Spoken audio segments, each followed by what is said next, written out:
Приветствуем вас, друзья! Это проект «Единомышленники» на Gagos Media. Дискуссии и споры о важном мы ведем здесь, чтобы лучше понять, что происходит в нашей стране и как к этому относиться. Сегодня поговорим о главных вызовах и решениях, которые формируют устойчивость, стабильность и безопасность Молдовы. Сегодня мы разберемся, что стоит за заявлениями политиков и как это отражается на жизни каждого гражданина. Мы все знаем, что мир – это не только отсутствие войны, это право жить без страха.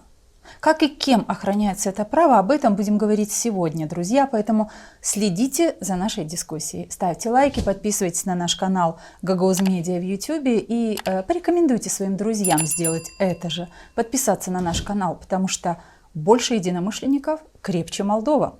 Присоединяйтесь, начинаем через несколько секунд. Мы все хотим достойных условий жизни.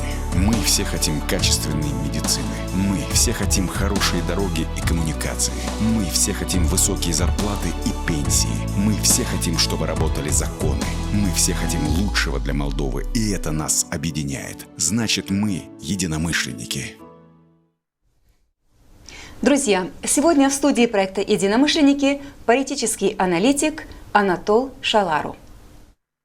Анатол Шалару, политический аналитик, профессиональный опыт, 1985-1990 годы, научный сотрудник Молдавского научно-исследовательского института гигиены и эпидемиологии, 1990-1994 годы, депутат парламента Республики Молдова, 1990-1992 годы, секретарь парламентской комиссии по экологии, 1993-1997 годы, лидер партии реформ Республики Молдова. 1996-1997 годы, директор администрации компании Ascom Group Кишинев. 1997-1999 годы, генеральный директор представительства Ascom Group в Туркменистане. 1999-2002 годы, работа в частном секторе, администратор СРЛ в Румынии. 2002-2003 годы, руководитель проекта финансово-промышленной группе Ascom Group SA. 2003-2008 годы, директор представительства Ascom Group в Ираке. С 2009 года депутат парламента Республики Молдова и член фракции Либеральной партии. 2009-2013 годы, министр транспорта и дорожной инфраструктуры Республики Молдова. 2015-2016 годы, министр обороны в правительстве Республики Молдова. Политическая деятельность. Вице-председатель Либеральной партии с 2008 года. Депутат парламента Республики Молдова нескольких созывов. Образование. 1979-1985 годы. Кишиневский медицинский институт, специальность общественное здравоохранение, гигиена и эпидемиология. Господин Шалару, здравствуйте. Добро пожаловать в нашу студию. Я вас приветствую. Спасибо за приглашение. Очень рад быть здесь, у вас, в селе Авдарме. Вы здесь впервые? Наверное, да. В студии точно впервые, мы это имеем в виду. Господин Шалару, предлагаем поговорить о том, что сегодня беспокоит нашу страну. Начать с этих вопросов. И выборы прошли. Эмоции несколько поутихли, но все-таки кажется, что мы продолжаем осмысливать итоги прошедших выборов. Скажите, пожалуйста, вот на ваш взгляд, все говорили о том, что эти выборы являются какими-то судьбоносными для нашей страны. Принято ли то судьбоносное решение, на которое мы надеялись, и приведет ли это к объединению страны? Я думаю, что эти выборы, да, на самом деле были судьбоносными, потому что, исходя из того положения, которое сейчас на фронте в Украине, России нужен был плацдарм в Приднестровье, в Республике Молдова, и они приложили все усилия для того, чтобы победить на этих выборах. Но мы видим, что с каждым электоральным циклом влияние России, оно все уменьшается, потому что партия социалистов вместе с другими пророссийскими партиями, они набрали очень низкие голосов, да, меньше, чем в прошлый раз. И народ понимает, что нам такой мир ради какого-то диктатора, мир ради каких-то целей одного человека нам не нужен. Мы хотим мира, но не такого мира, который нам предлагает Россия.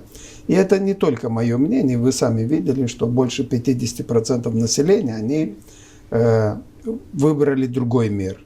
мир в Европе, мир в демократии, мир в свободе передвижения, мир без диктатуры и мир при свободной конкуренции экономической и рыночной экономики. Наши люди уже 10 лет, по-моему, или больше, они пользуются безвизовым режимом в Европе. Наши граждане Республики Молдова, они везде, во всем мире. Я их встречал в Америке, даже не думал, что там могут жить и наши молдаване, но они везде есть. Они пользуются благами, и они обогащают и себя, и свою страну.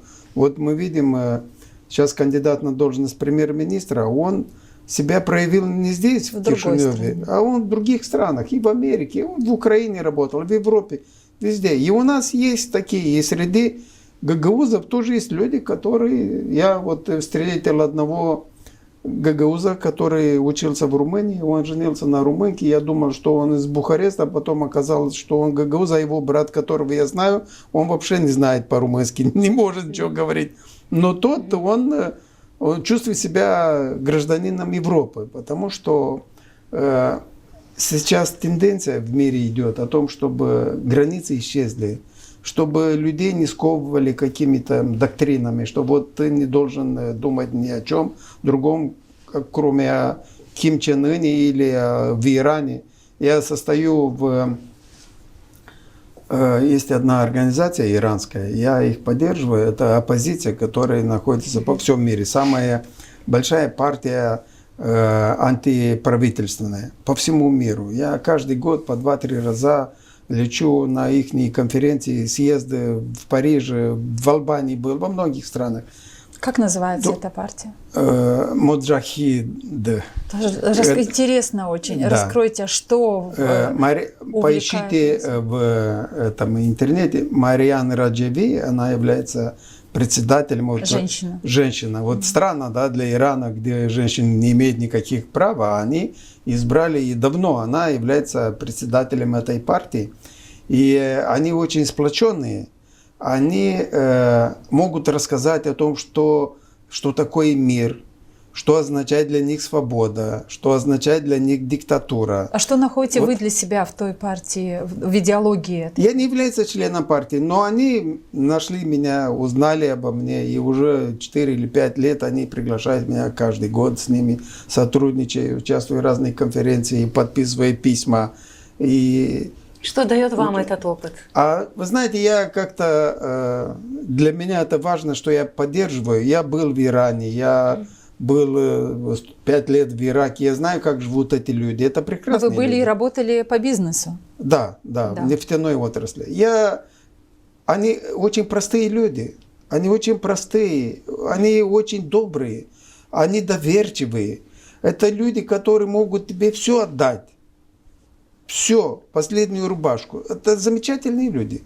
И ваши гагаузы такие же люди. Ну, некоторые попали под влиянием какой-то чуждой для гагаузов идеологии. Но убедили гагаузов, почему они так проголосовали? Убедили, что наоборот, если вы проголосуете за Европейский Союз, вот это будет обозначать начало, за проевропейские силы, простите, вот это будет означать, что вы голосуете за войну.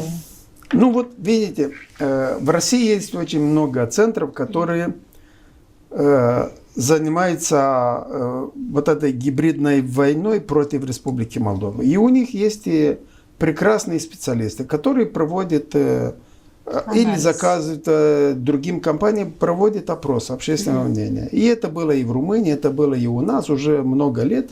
Они знают, что самые большие страхи у населения на первом месте это война. Потому что есть дети, есть родители в возрасте. Потому что это ужасно. Начнем это ужасно, это смерть. И вот больше всего они боятся, наш народ боится войны. И вот они говорят, хорошо, вот они боятся войны, давайте будем это применять. И они говорят, Майя Санду вступит в войну. Но не говорят против кого и какими силами мы можем вступить в какой-то войне. То же самое в Румынии. Вот этот Калин Джорджеску, Джорджи Симеон, они временами, раз, 2-3 месяца, они говорят, вот через месяц вас объявят набор в армию и отправят на войну в Украине. А и народ верит. Вот у меня есть друг в Америке, он около месяца тому назад он приехал. 2-3 раза в год он приезжает в отпуск. И ему за 70. Я с ним встретил его в аэропорту. Он говорит, вот мои сыновья хотели, в январе они приезжать на лыжах по Яна-Брашов, но в этом году они боятся, потому что услышали, что их заберут в армию и отправят на войну. Вот эта пропаганда, она работает очень эффективно. Да? Оказывается, что нормальный человек не может в этом поверить, потому что, если подумать более логично, НАТО не вступило в войну против России, потому что это идут против сути этой организации, потому что это организация по защите, по обороне. Это не НАТО может помочь Украине, давать там оружие, давать, но они до сих пор давали только оборонительное оружие, они не давали наступательное. Потому что не хотят вступить в прямом конфликте с Россией. А вот некоторые люди верят. Некоторые верят. Но люди верят, всему. потому что люди не знают, по каким правилам живет и работает НАТО, скажем, да? И когда появляется политик, к которому они испытывают хоть какое-нибудь уважение, да? А если этот политик, лицо, которое они очень хорошо знают, я сейчас говорю про Гагаузию, тех политиков, которые в Гагаузии в том числе говорили о том, что будут это грозит войной, если вы вдруг не проголосуете вот за нас, а за других. И доверие к политику определяет, как люди относятся к тому, что говорит этот политик, понимаете? Да, ну вот я знаю, раньше я разговаривал с вашими политиками, они... С какими? И с Формузалом, и с другими, они понимают, что это чушь, что это ложь. Но у них двойная политика. Когда с нами они говорят об одном, они все прекрасно понимают, и говорят, да бросьте, это нам надо, знаете, чтобы там внутри поддержать контроль. А здесь с вами они говорят уже о другом, они говорят об угрозе НАТО. Но смотрите, Румыния с тех пор... То есть это политическое лицемерие, давайте так идентифицировать это, да? Ну, мой русский язык еще не такой совершенный, чтобы я владел... Не, но это лицемерие, если там политики говорят одно, здесь другое. Да, это лицемерие, это даже проституция, это политическая, чтобы все поняли, что такое, все знают, что такое политическая проституция. Что такое проституция. Вот это относится к таким политикам, которые одно говорят мне, другое говорят здесь в селе. Потому что одно время даже Путин хотел вступить в НАТО, Россия хотела вступить в НАТО. Никто не боится НАТО. Вот когда Швеция и Финляндия вступили в НАТО, это для России ничего не означало. Они даже убрали оттуда свою противовоздушную оборону с границы с Финляндией, потому что они знают, что НАТО никогда не наступит на Россию. Они перевели их на границе с Украиной. Но тогда почему НАТО так боятся наши граждане? Объяснение есть мое, я прошу и ваше объяснение. Когда политики выходят и говорят, что Майя Санду, либо та-то партия, либо тот-то политик, вот они будут делать все для того, чтобы Молдова вошла в НАТО. И если Молдова идет в НАТО, то война неизбежна. Да, вы правильно говорите, не говорят, с кем будет воевать Молдова. Но сам факт, что слово НАТО звучит как страшная беда, которая может прийти на голову граждан Республики Молдова, если вдруг люди сделают не такой выбор. Ну, вы знаете, вот у меня в селе, да, парень говорил, вот я закончу эту школу, все, я пойду в Америку, я женюсь на Анджелина Джоли, да? Да. И все говорят, ну не езжай, зачем тебе это Анджелина Джоли, да? Зачем тебе это нужно? Вот у нас в селе есть красивые девушки, женись здесь, построишь дом, поможем, да? Вот это может реализоваться или нет?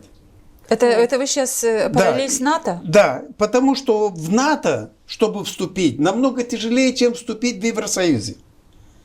В НАТО там не стоит, там нет открытых ворот. НАТО для того, чтобы вступить в НАТО, нужно соответствовать таким требованиям, что мы еще лет 50, наверное, не будем соответствовать. Но вы в этом специалист. Давайте скажите, коль мы думали о НАТО чуть позже говорить, но коль мы уже затронули эту тему, каким таким параметрам должна соответствовать страна и для чего вообще та или иная страна вступает в НАТО? Что это дает? Вот давайте объясним тем людям, которые смотрят сейчас. Вы объясните, В пожалуйста. первую очередь это свобода слова, это демократия, это реформа в юстиции, это инфраструктура, которая должна соответствовать требованиям НАТО. Это экономическая мощь страны, это армия, очень хорошая армия должна быть. Не то, что у нас армия является попрошайкой общества.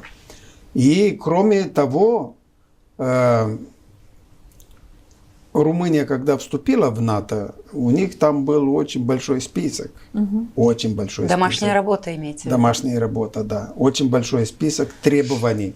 И когда Румыния вступила в НАТО, они только по линии НАТО получили около, если мне память не изменяет, около 70 миллиардов евро они получили только по линии НАТО на развитие страны. Но в Румынии не было пункта в Конституции о нейтралитете. И мы являемся нейтральной страной, и мы не можем вступить в НАТО. Но мы и не являемся нейтральной страной, потому что у нас нейтралитет только в Конституции. Для того, чтобы быть нейтральной страной, нужно минимум 2 условия. Первое, не должна быть чужая армия на своей территории. И должны и другие страны признавать то, что они уважают наш нейтралитет. Они говорят, да, мы уважаем ваш нейтралитет. Но они его не признают. Как можно признать нейтралитет? И вот я когда был в Туркменистане, для того, чтобы признать Туркменистан нейтральной страной, была принята специальная резолюция ООН. Генеральная ассамблея ООН голосовала за и признали Туркменистан нейтральной страной. А господин Шаларус. Да, Александра, да. Смотрите, вы сейчас перечислили несколько таких требований или несколько моментов, которые могут обеспечить развитие страны, если страна является членом НАТО. Да? Вы вот перечислили много всего. Но для граждан, я уверена, для большинства, во всяком случае, жителей автономии, НАТО равно оружие и война, угроза. То есть, понимаете, то, что вы сейчас говорите, что это возможность развивать страну, возможность укреплять. Я вы понимаете? Вы мне скажите, какими путями Молдова может вступить в НАТО? Я не знаю, надо спросить Или НАТО тех вступить в политиков, Молдове. которые об этом говорили людям. Да, они говорят, потому что одни обманывают. Для того, чтобы вступить в НАТО, нам нужно минимум 20 лет готовиться к этому. Минимум. Вот смотрите, И простой пример. страны вступают в НАТО не для того, чтобы НАТО оккупировало, потому что нет чужих армий на территории стран НАТО. Каждый со своей армией. Но страны вступают в НАТО для того, чтобы Стать был крепче. зонтик. И быть крепче. Да, потому что и гагаузы, и болгары, и китайцы, которые живут здесь, все, которые живут, работают в Молдове, они должны понимать, многие давно поняли, что нет благосостояния без безопасности. Если у нас не будет безопасности, у нас не будет благосостояния. Мы будем жить плохо, и мы будем жаловаться все время. Скажите, пожалуйста, а на ваш взгляд, кто сформировал у большинства жителей нашей Молдовы вот такое отношение к НАТО, какое есть у нас? Российская пропаганда. Потому что... Ну, почему? Российская пропаганда – это не только то, что было на экране, если вы говорите о российской пропаганде, это и то, что говорили политики. Ну, здесь, в политики, Молдове. они получали указания из Москвы. Вот смотрите, кто гагаузы уважает Воронина? Но надо спросить у гагаузов, думаю, что год от года меньше и меньше. Понятно, почему. Но когда он Как был только... президентом, его Безусловно, уважали. да, потому что Гагаузия Потому голосовала... что Воронин первый из наших лидеров поехал в Брюссель в офис НАТО, он подписал с ними соглашение. Он первый шаг в НАТО сделал Воронин. Люди это забыли. И Да. теперь, когда даже депутаты от партии коммунистов говорят избирателям о том, что вот НАТО, вот эта угроза, это специально вот 100 миллионов евро или там долларов получит от НАТО Молдова на вооружение, в это верят и не помнят о том, что когда-то партия коммунистов в Брюсселе бралась за европейскую интеграцию и говорила, что, ну, в общем-то, слово европейская интеграция и европейский путь для Молдовы пришло в Молдову при руководстве Воронина, правильно? Да. Партии коммунистов. Да. Но люди это забыли, потому что сейчас что говорят люди, то и слышат. Ну, вот я не помню точные детали в 90-е или 2000-е годы в Африке, когда был этот геноцид, когда убили больше 1 миллиона жителей, там в одной стране жили 2 национальности, или как их назвать, по-моему, в Руанде или где-то там был геноцид. И там были такие населенные пункты, где жили обе национальности. Так? Но там было радио и телевидение, по-моему, которое начало говорить одной национальности, что те вторые, они являются их врагами. Это смертными врагами. И там началась война, там началась гражданская война. И был этот геноцид, где убили около 1,5 миллиона человек. Из-за того, что какой-то идеолог, какой-то политик, он стравил их. Но что самое интересное было, что не везде это было. А где там это радио не ловили, а там этого не было? Там этого не было, потому что там люди не знали, что соседи являются их смертельными врагами. Да, это Руанда, Тутси, геноцид против Тутси, 1 100 000 человек. И вот недавно поймали этого руководителя этого радио, поймали его во Франции, его арестовали, обвинили его в геноциде. Вот что делает эта благодатная пропаганда. И эта пропаганда, это является преступлением. Хорошо, тогда вопрос. Смотрите, мы живем в серьезном государстве, демократическом Молдова. Когда мы говорим о том, что пропаганда повлияла на умы людей, у нас есть государство, есть государственные структуры, налогоплательщики выплачивают налоги для того, чтобы государство жило, и на эти налоги те или иные структуры должны делать свою работу для того, чтобы установить или устроить безопасность для жизни граждан. Если эта пропаганда настолько вошла в нашу жизнь, как это стало возможным? Что делали государственные органы? То есть мы сейчас понимаем, что в результате пропаганды люди так голосуют и верят политикам, и это приносит каким-то злостным вещам в нашей стране. Но что делало государство, у которого были все инструменты для этого? Они тратили свои зарплаты. Что они делали? Если в 2016 году, 2015 году я говорил, что Россия ведет против нас гибридную войну, то тогдашний Галбур, министр иностранных дел, он в интервью одной московского телевидения, его спросили, вот Шалару говорит, что Россия ведет гибридную войну против Молдовы. Он говорит, нет такого. Нет никакой гибридной войны. Нет ничего такого. Они просто не ожидали, что этого может случиться. Они были непрофессиональными, они были неподготовленными. За последние годы, вот многие кишиневские политики, они говорили с лидерами Гагаузии, так? Те им обещали, вот давай я на выборы, мы поддержим вашу партию, дай нам то, закрой глаза на это, на это, на это. И они, кишиневские политики, они самые главные виноваты в этом. Потому что они хотели быть хорошими и с одними, и с другими, и с третьими. Этого не может быть, потому что главная цель любой администрации, любого президента, любого правительства, парламента – это благосостояние своего народа и безопасность народа. Вот чем руководствовалась Евгения Гуцул.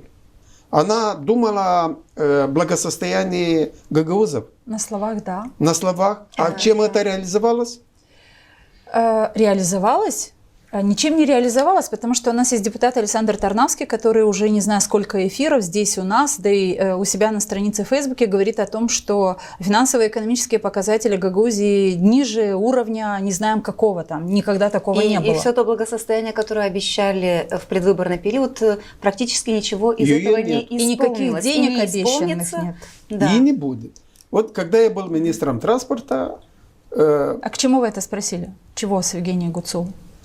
Она думала о благосостоянии, потому что это должна быть целью, и это должна реализоваться. Вот когда я был министром транспорта, мы получили финансирование с Европы и решили построить дорогу в Джурджелешт, порту Джурджелешт. И вот передо мной стоял выбор, через Львову или через Камрад. Я выбрал через Камрад. потому что вот Камрад Чума и дальше это то, что я положил первый кирпич на это строительство этой дороги. 16-й год? Нет, это было еще 11-12 год. Камрад Чумай, когда получили финансирование, когда было принято решение построить потом эту дорогу. Долго не строилась эта дорога, там уже это другие по другим причинам. Но решили через Камрад. Почему? Меня многие ругали, зачем ты через Камрад ты строишь, нужно через Лёву, потому что это лучше. Я сказал, потому что эти люди являются гражданами Республики Молдова. И мы должны создавать такие же условия, может быть, лучше, чем для других. Потому что они не должны чувствовать себя ущемленными, так, в Молдове. Они не должны чувствовать. Потому что у нас было недопонимание. Эти люди попали под влиянием Москвы. Мы дали автономию гагаузам. Но автономию дали в 2004 году, когда было принято решение... 94-м, да. Для того, чтобы спасать гагаузскую культуру, гагаузский язык, традиции, чтобы этот народ чувствовал себя гагаузом и чтобы они чувствовали себя защищенными в Республике Молдова. Так? А оказалось, что эта автономия это является самым главным врагом для гагаузов, потому что это ведет к русификации, это ведет к конфликту с центром, с Кишиневым, потому что Россия использует автономию против Кишинева и своих личных интересов для того, чтобы заблокировать европейский курс Республики Молдова. И что получается в конце? Гагаузы перестанут говорить на гагаузском языке. У нас говорят, что язык определяет нацию. Это частично правда, но частично нет, потому что даже если гагауз, он чувствует, думает, говорит по-русски, и он больше привязан к русскому миру, чем к гагаузам, то он в конечном счете он становится русским, а не гагаузом. В Советском Союзе, только при Советском Союзе исчезло больше 30 народностей, народов. Ну и сейчас исчезают малые сейчас народности. исчезают, потому что они забыли свой язык, свою культуру. Господин Шалару, нельзя не согласиться с многим из того, что вы говорите, но ситуация есть вот такая, какая она есть, и Гагаузия находится вот в той ситуации, которую рисуем мы, рисуете вы. Но все-таки нужно находить какие-то возможности для диалога, потому что не объединив страну, как говорят все, мы не можем двигаться вперед. Какие вы видите возможности для того, чтобы вот в этой конкретной ситуации, когда, да, пока еще здесь есть ставленники Шора в Гагаузии, пока еще Молдова сама не оправилась от тех ударов, которые были в предвыборный период и задолго до этого, как вы видите диалог между Кишиневым и Камрадом? Я сейчас не состою в власти. А мы у вас как у политического аналитика спрашиваем. Это перемирие должно быть, потому что со стороны Кишинева они всегда были открыты к диалогу. Всегда были открыты, и они хотят, чтобы эти вопросы решились. Мы не всегда были открыты, давайте... Я имею в виду нынешнюю власть. Я имею в виду Майю Санду, я имею в виду вот это правительство. Я не говорю про то, что было, когда был Плохотнюк у власти, или другие, которые... хотели использовать в своих целях. Я помню, как Формузал приходил ко мне в кабинете, когда я был министром транспорта, и жаловался на Плохотнюка, потому что тот ему угрожал, что арестует и посадит за какие-то там дела. Но сейчас эти отношения должны просто уходить. Мы должны верить друг другу. Но я тяжело себе представляю, что те люди, которые... требует у Майи Санду, чтобы она поехала в Москву договориться с Путиным, они способны к договоренностям. Нужно гагаузам, во-первых, я думаю, что гагаузам нужно самим определиться. Сами должны понимать, что они хотят. Для своих детей, не для себя. Потому что я думаю, что тот, кому 75-80 лет, и он мечтает о своей молодости в Советском Союзе, тот не имеет права решать судьбу своих внуков. Но мы не можем запретить голосовать. Не можем, но это вы должны решать. Понимаете? Это не Кишинев должен запрещать ему участвовать в голосовании. Вы должны Вот между смотрите. собой должны это решать. Куда мы пойдем? Вот смотрите пример Абхазии и Осетии. Во что они превратились? Это катастрофа, гуманитарная катастрофа. Или Луганский Донецк. Во что они превратились? Или смотрите, что происходит с Приднестровьем. Вы хотите независимость? Хотите с русским миром, с Россией? Пожалуйста, введем визовый режим для гагаузов. Будете ходить продавать на рынке в Чемишли после получения визы. Это устраивает? Нет. Я думаю, что нет. Нужно, чтобы мы пойти друг другу навстречу и решились, потому что никто не хочет выгнать. А кто должен делать первым шаг? Как вы думаете, в этой ситуации, в которой... Ну вот с кем говорить сейчас Кишиневу? Вот они открыты, так? Я знаю, что они открыты. С кем говорить сейчас здесь? Вот с теми, кого избрал народ. А кто они такие? Вот Константинов есть, и вот есть Вот Башкана будет нет, есть новый- исполняющий обязанности. Новый парламент, будет новое правительство, и я думаю, что этот вопрос, он стал очень острым, и я думаю, что найдут пути соприкосновения, потому что европейская политика, она совсем другая. Оно выходит за рамки нашего понимания. Вот смотрите, сколько румынских денег было вложено в вашей автономии. Ну, много. Много, да? Да. И вот я И это присутствовал люди тоже знают об в этом. Министерстве иностранных дел в Румынии, разговаривали, и один какой-то журналист спросил, а зачем вы столько Вкладываете денег в Гагаузию? вкладываете? Они же вас не приемлют. Да. А он сказал, а для нас нет разницы, что это гагаузы или румыны или болгары. Для нас нет разницы. Они все граждане Республики Молдова. И им в Европе это непонятно. А здесь некоторые политики, купленные Россией, они просто хотят мутить воду в интересах России, а не граждан Гагаузии. Когда они поймут, что, вот, к примеру, у нас будет территориальная реформа. Вы Административная. так говорите, как будто вы знаете, что она будет, ее Она уже будет. много раз обещали, Она ее будет, не потому что случалось без это. этого невозможно идти дальше. Но это вперед. сложная реформа, мы Это понимаем, очень что она сложная крайне реформа, необходима, поэтому да. привлекли премьер-министра, неординарного премьер-министра, который сможет принимать такие неординарные решения. Вот смотрите, в Румынии есть уезды, да? Уезды. Там 40 уездов в Румынии, где-то так. И то они хотят их укрупнить, потому что слишком много. Слишком много людей. Чиновничьего аппарата. Да, много людей работает, получает зарплату, ничего не делает. Так? Хотят еще укрупнить. Но если сейчас сравнить... Территорию Молдовы, вы имеете в виду территорию Румынии? Не, не И посмотреть, территорию. какое количество... Не. Если сравнить, какие права у этого формирования, уезд, к примеру, Ясы, Так. да, или Васлой, то у них намного больше прав, чем у гагаузской автономии. У них там внутри, потому что идет децентрализация.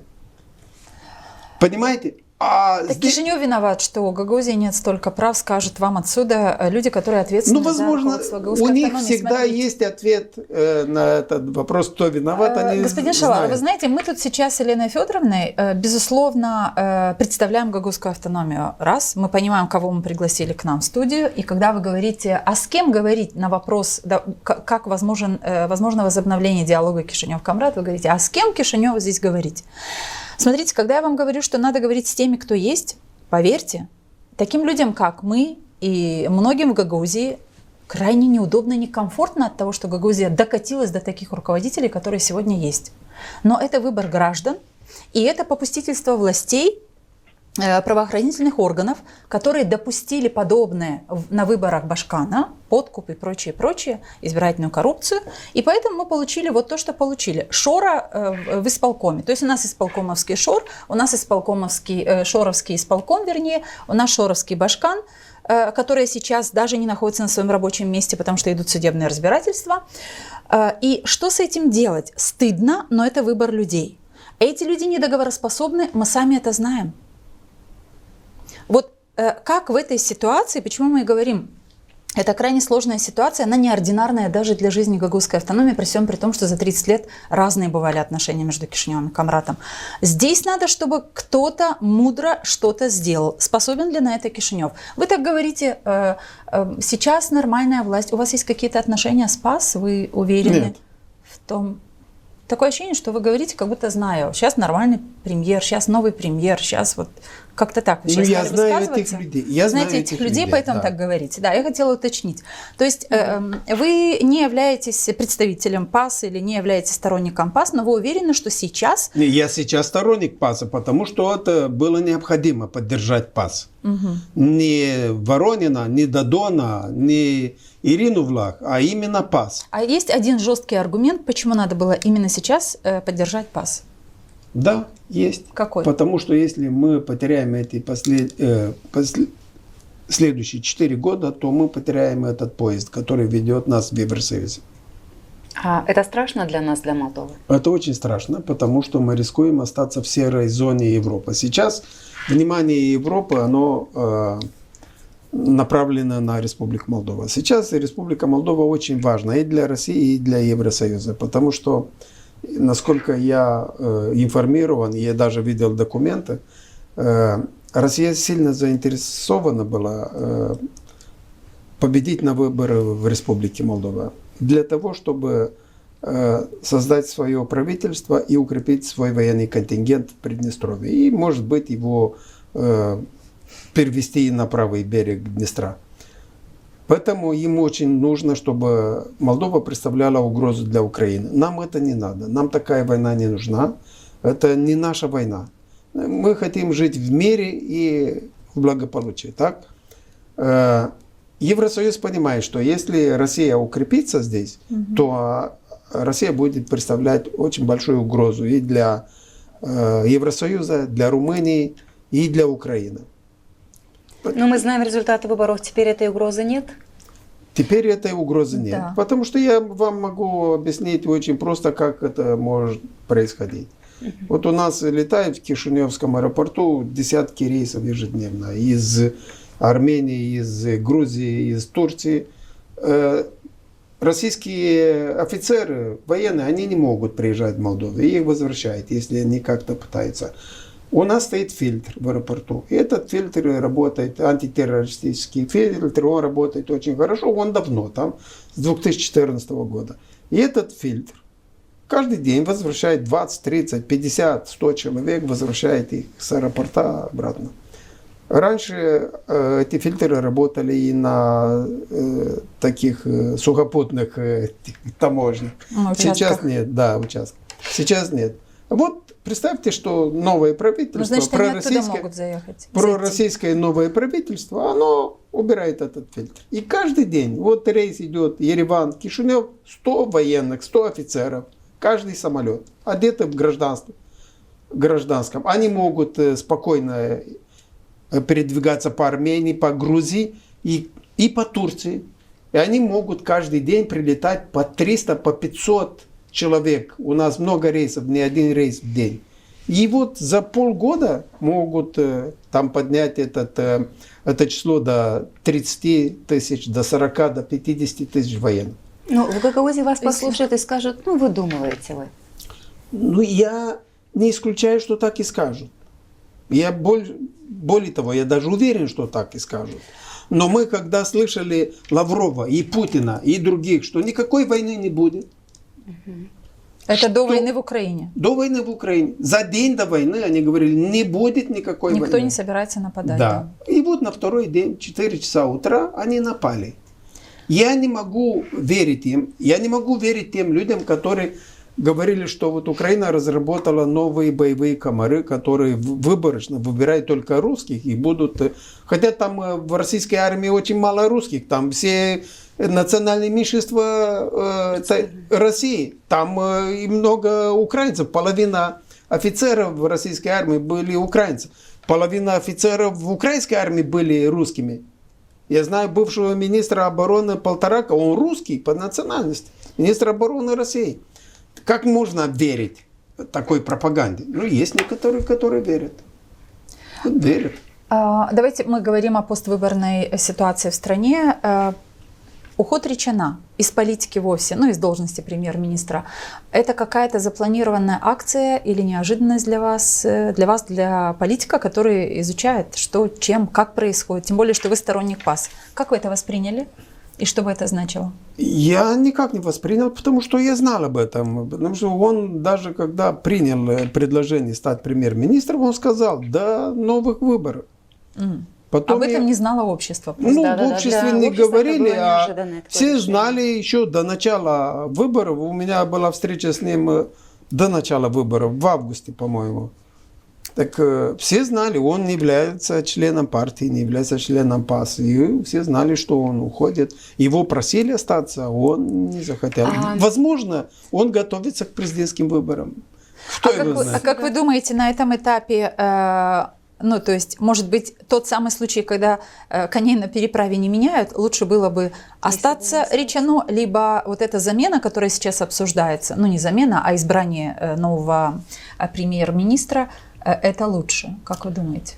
Вы знаете, когда у нас идут президентские выборы, мы никогда не выбираем лучшего президента, потому что мы выбираем из того, что есть.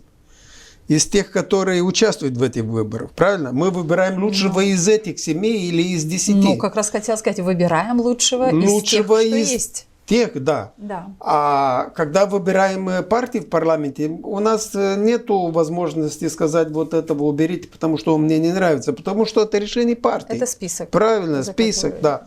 А вот когда речь идет о выборе премьер-министра, то есть возможность выбрать, назначить лучшего, что есть в Молдове. У страны. У страны, да. Здесь даже получилось, что привлекаем. Да, Привлекаем. Вот ругали. уроженец Молдовы, Я вчера участвовал, пригласили на там журнал ТВ, там обсуждали этот вопрос. Говорили, вот нету у ПАСа, нету достойных людей. То есть не воспитывают сами кадры, Да, а они привлекают пригласили со стороны. Пригласили со стороны. Но я сказал, ну хорошо, но вы же последние сколько лет ругаете ПАС за то, что они закрылись внутри себя и не приглашают других со стороны, а сейчас ругаете за то, что пригласили со стороны. Кто вас поймет в данном случае? Я считаю, что ПАС, их избрали, дали голоса, и должны давать им возможность выбрать лучшего. Потому что эти премьер-министр, он не на всю жизнь, не на 4 года. Его можно через полгода отправить в отставку, если не будет справляться. Можно такой вот вопрос? Мне хотелось бы вернуться к Дарину Ричану. И очень многие после того, как он объявил о том, что уходит, стали характеризовать вот эти 2,5 года, когда он находился у власти. Одни критиковали, ну, например, такие как Игорь Додон и так далее. Президент высоко оценила вот тот период, когда господин Ричан был премьер-министром страны. Вы лично как характеризуете эти 2,5 года? Ну, знаете эту песню, это был тяжелый год. Да-да-да. Очень тяжелый период у него был. Очень. Я его давно знаю, мы были членами одного правительства. Он очень хороший работник. Возможно, ему не хватает твердости иногда в отношении своих подчиненных, потому что он воспитанный человек. Но он сделал свое дело. А в чем главная заслуга? Коль вы говорите, что вы его хорошо знаете, вы следите за работой. В чем главная заслуга премьера Ричана? Ну, у него есть много заслуг. В данном случае его назначили для того, чтобы обеспечить порядок, чтобы дисциплину и чтобы он обеспечить безопасность страны. Удалось, получилось? На У ваш взгляд? него, ему это удалось. Благо обстоятельствам, что на нас бомбы не падали, на нас никто не напал за это время. И против нас велась очень такая жестокая гибридная война. И я считаю, что наши институты власти, они справились с этим. И это благодаря ему. И ему. Потому что здесь и СИС работал очень хорошо, и Министерство внутренних дел. Ну, чтобы вы себе представили, если вы видели хоть раз $1 миллион вместе? Я нет. Я тоже не видел. Но вот нашли кошелек с этими Деньгами. крипто. Так. На $107 миллионов у одной женщины в Кишиневе, которые они Как мило. получили для того, чтобы организовать выборы в Молдове. А почему у них не получилось, несмотря на вот такое большое количество денег все-таки? Ну, и не только деньги, не только Потому финансы, что не только работа- человеческие ресурсы, это разные схемы, матрешки и так далее. Да. Потому что люди поняли, что лучше не связаться, потому что есть риск попасть в тюрьму. И можешь получить довольно большой штраф, который не намного больше, чем получил от Шора. Именно за это теперь люди ненавидят действующую партию, правящую партию, вернее, которая получила большинство доверия избирателей. Но вместе с тем хочу вам сказать, что сейчас таких случаев в Европе нету, когда одна партия получила больше 50% на выбор. Потому что О чем это говорит для демократия – это когда большинство принимает решение, да? Народ выбирает. Есть партии, которые получают 25% на выборы, и они очень счастливы, потому что они на первом месте. Им дают право сформировать коалицию и правительство. У нас было 50 с чем-то процентов. Это 52. говорит о том, что у нас нету разделения общества, как некоторые говорят. А раньше еще больше было это разделение общества. Но у нас чувствуется Сейчас- разделение общества. Как нет? Оно есть. Ну, нет, имеется в виду, что это две составляющие, но не Результаты? 4 и не 5. Вот Да. это дробление, вот этого нет. имеется в И виду. те партии, вот, к примеру, Альтернатива, Так. да, это проевропейская партия. Хоть Вы так думаете? нет, смотрите, проевропейская партия с пророссийскими составляющими. Так, это интересно. Да. Такой винегрет. И еще какая там, этот усатый, он ни нашим, ни вашим. Он сказал, что он ни с Россией, ни с Европой. Он центрист. И больше всего усатый потерял, потому что он представлял себя в должности премьер-министра. А вы верите усатому? Нет, я ему не верю. Никогда не верил. Я знаю усатого, кто он такой, и я ему не верю. Но я имею в виду то, что написано. Знаете, не всегда, Как они не представляют всему себя. писанному верь, но он усатый. Ну, так он себя Он позиционировал. так себя позиционировал. И Иван Чебан, и самый большой проевропейский политик это Март Качук у нас, который он горячо ненавидит все европейское. И он очень Ну сильно так вот, а вы любит называете Путин. альтернативу. То есть Да. могут ли это быть... Но народ давал Свой голос, за эти проевропейские. потому что они такими Да, назвались. Да. они такими назвались. Вот есть еще один пассажир, который попал в парламент, это Василий Костюк. Да. Да, демократия Акаса. Демократия Акасы, да. Вот этот Костюк, Проевропейская партия. он говорит, Да. но он очень сильно критикует Брюссель и критикует всех. Он лучший друг Джорджа Симеона, партия И Аурис жертва Румынии. нынешнего режима в стране. Жертва нынешнего режима, но в тот же самый день, 28 сентября, наши органы обнаружили сеть от Шора, которая направила 42 тысячи смс-ок своим людям. Голосуйте, Голосуйте за за Василия Костюка. И Василий Костюк попал в парламент. Он попал в парламент. Но мы его не поймали в магазине, когда он воровал хлеб или там водку. понятно. Да? Здесь- Мы не можем его наказать за то, что он украл. Нельзя доказать, что это повлияло на результаты выборов. Но мы это знаем. Мы знаем, кто он такой. Да? Смотрите, то есть по логике получается сейчас, что если посмотреть на все партии, их заявления, как они себя презентовали или как они себя идентифицировали, да, что они проевропейские, то у нас сегодня в парламенте все проевропейские партии, только одна партия, блок Патриотический партии блок социалистов, пророссийский. он пророссийский. Вот так? Этот пророссийский блок, он из проевропейцев. Многие из них имеют румынское гражданство. Но это никакого отношения не имеет к тому, как они будут голосовать Но на как же убежденность? заседаниях парламента. Как же, ну, понятно, то, что они будут голосовать в парламенте, уже никого не волнует, как они будут голосовать, потому что у партии ПАС есть 55 Вы мандатов. считаете, что никаких проблем при принятии каких-то законов, каких-то решений не будет? Не будет. Не всех законов. Они очистили свои ряды. Те, которые вызывали какие-то подозрения, сейчас написали заявление и сдали мандат, остались самые такие проверенные, наверное, люди, Вы которые... оптимистично смотрите на то, что у ПАС достаточно сил и кадров для того, чтобы сформировать новое правительство и быть ответственным в парламенте, ответственной фракцией? Да, но я всегда был оптимистом, иначе я бы потерял веру в этот мир, Хорошо, в эту жизнь. на этой Но оптимистии. я думаю, что да. Я думаю, что да. И вот я во вторник встретился с Майей Санду, с президентом, пригласили, меня давно никто не приглашал, позвонили, пригласили там экспертов, я знаю, пригласили 12 человек, разговаривали 2 часа, и обсуждали, какие методы, что нужно сделать для укрепления государства, для резилиенции, как это будет, что нужно делать в течение последующих 3 лет, чтобы укрепить государственные институты власти. А вы говорили про доверие народа. объединение граждан? Говорили? Я не говорил про объединение, потому что об этом говорили другие. Ага. Да? Я говорил о безопасности и об обороне. Это я последние 5-6 лет этим занимаюсь. Занимаетесь этим? Да. Меня приглашают многие конференции, многие эти семинары, и я участвую. Приглашают на разные телевидения в Румынии, иногда по 7 этих эфиров в день у меня бывает, я уже отказываю. Вот вам не отказал, потому что мне было интересно к вам приехать. Спасибо. Но это очень интересно, и когда, что должны понимать и гагаузы, и болгары, и другие национальные меньшинства в Молдове, что ракета, когда падает на город, они не спрашивают национальность. И они убивают детей, невинных людей.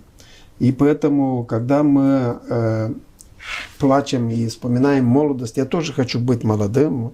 Советские годы, когда я был студентом, когда я ездил на Кавказе, когда я ездил в Карпатах, везде можно было без никаких проблем. Я не чувствовал, что у меня нет денег, и что я ел 1 раз в день, и я покупал 1 пару брюк в год, и 1 рубашку в 2-3 года.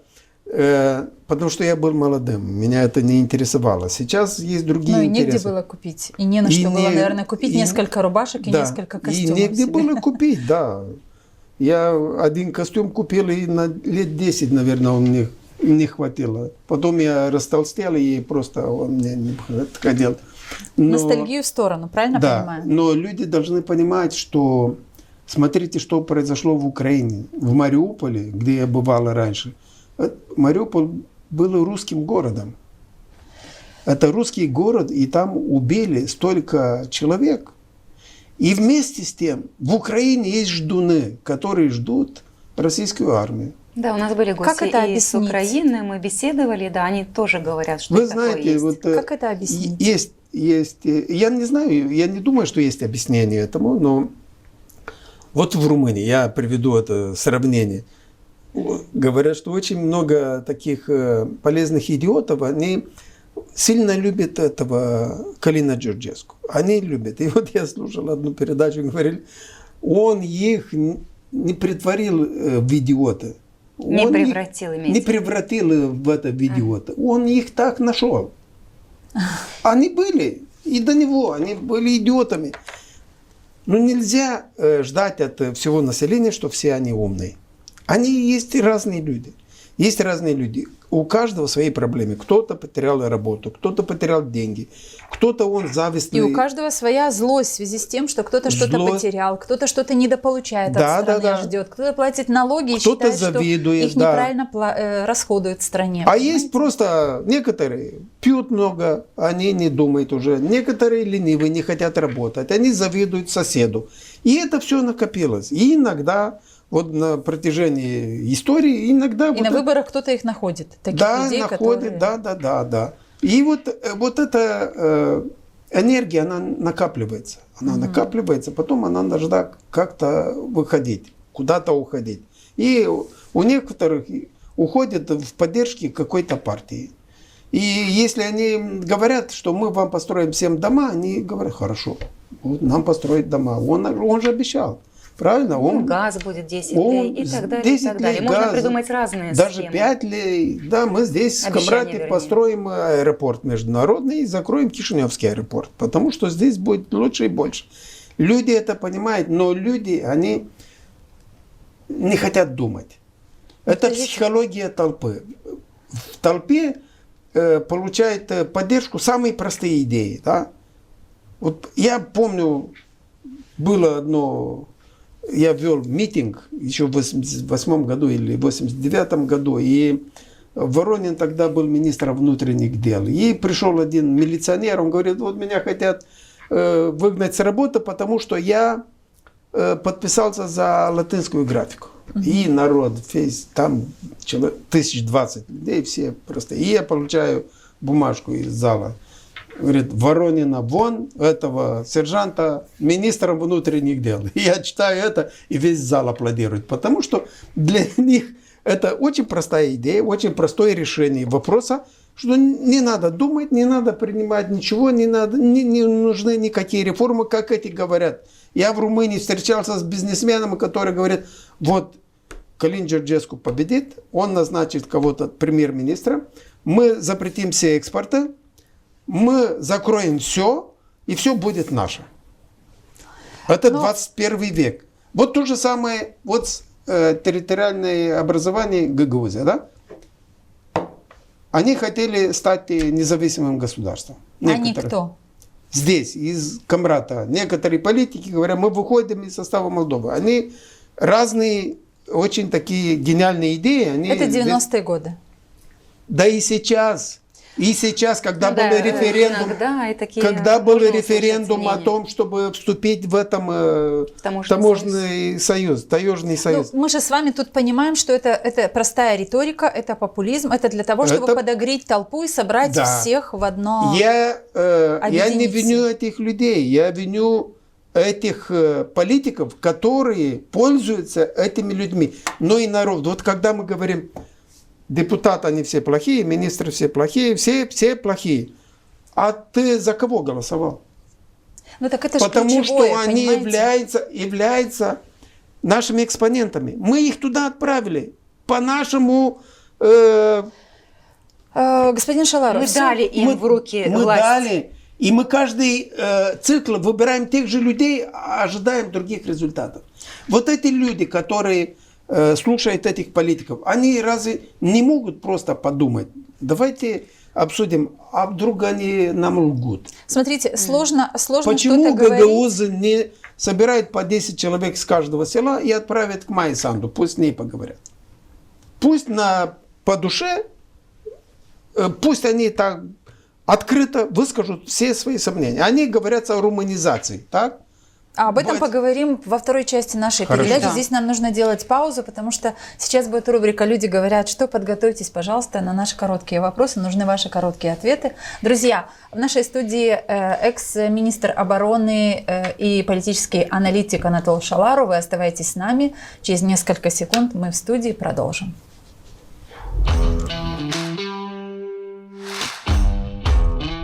Люди говорят, что...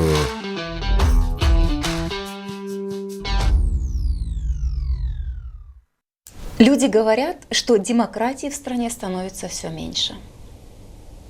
А как они определяют эту демократию и уровень демократии? Все меньше. Чем оно проявляется? Идут на работу, их останавливает 10 раз полиция, проверяет, если у них все в порядке. Или проверяет телефон, что он пишет, кому отправляет, какие смс-ки и на какие подкасты смотрит.